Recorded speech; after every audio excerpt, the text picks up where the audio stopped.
Meditations on style. We wear clothes for a variety of different reasons. These reasons range from the most essential to the least essential. If we were to arrange these reasons into a pyramid, where at the bottom lies the most essential and at the top lies the least essential, it would look something like this. At the very bottom of the pyramid, we wear clothes to keep us warm. Then, slightly further up the pyramid, we wear clothes to be comfortable on our skin and to be practical, like pockets for carrying items and a hood to protect us against rain. Then, slightly further up the pyramid again, we wear clothes to accentuate our health and sexual dimorphism. This means to make men look more masculine and women look more feminine. Then at the very top of the pyramid, we wear clothes to assert a social status. This means to identify with a people, place, or income group. Now, we want to try and eliminate this motive at the very top altogether. That is because the designs, styles, and even fabrics used to assert a social status are not indicative of that social status at all and move with the trend. If I wanted to look like a rich person right now, I might wear a Gucci box logo. 200 years ago, I might wear a large top hat, and 400 years ago, I might wear a ruff around the neck. None of these designs help any of the other motives on our pyramid of needs, and they are bound by the trend of the time, which move within a lifetime and therefore are relevant. The way that all of these factors on our pyramid of needs affect each other and affect our decision for buying clothes is far too complex to be understood. However, over the hundreds of years of refinement and mastery of clothes, some rules have stood the test of time, and these lessons and ideas we can extract from our learning of history and from using our own intuition.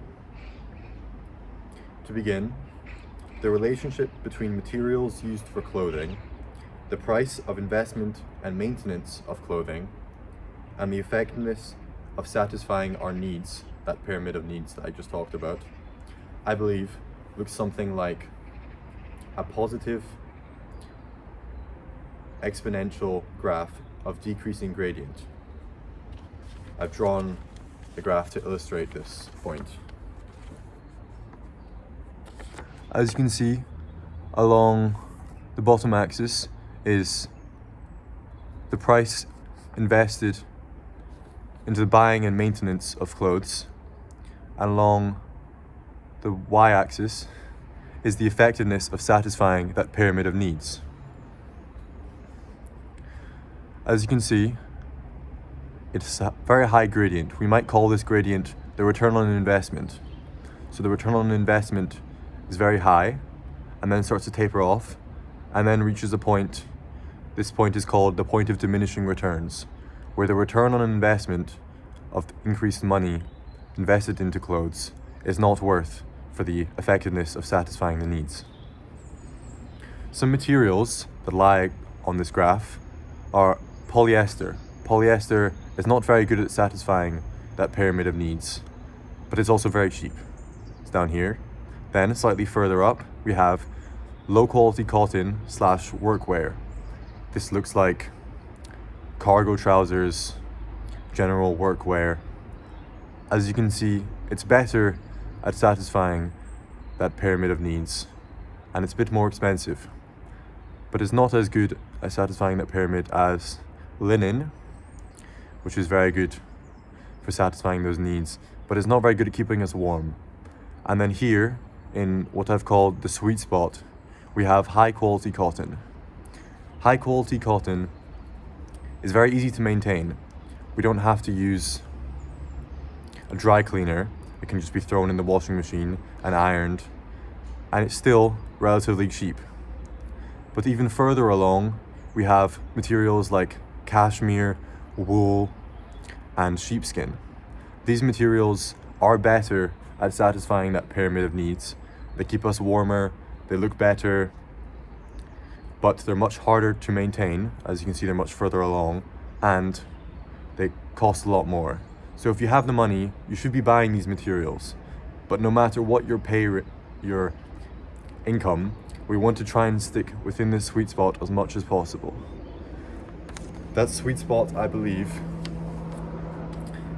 in practical terms, looks something like cotton chino trousers, cotton shirts, cotton jumpers. Now, as for shoes, I believe the relationship looks something like leather, suede, canvas, polyester. They're all equally as easy to maintain, but leather is the most expensive, and I also believe it has the highest return on investment. As for jackets, it's pretty much just wool/leather, cotton, and then polyester. I believe you should just be trying to invest in wool as much as possible, because jackets are much easier to maintain. You don't have to wash them as often, and the return on investment of a wool jacket is definitely worth it. As for designs, we want to be wearing thin, high quality fabrics that fit correctly and move freely when we move. This exhibits an elegance of our movement and outlines our frame. This looks like wool twill suits, and is why they look so good. We want to bring attention to sexually dimorphic traits. For men, these look like a wide neck, a V-taper torso, broad shoulders, and high bone density. Some designs that highlight these are a collar around the neck. This highlights a wider neck, a tucked in shirt into a high sitting trousers. This accentuates a V-taper. And there are many more that you can find online. These are just some of my examples. For women, some sexually dimorphic traits are soft skin, high hip to waist ratio, and complementary curves. Some designs that highlight these are loose hanging fabric around the neck, skirts and dresses, and jewelry around the neck and the wrist.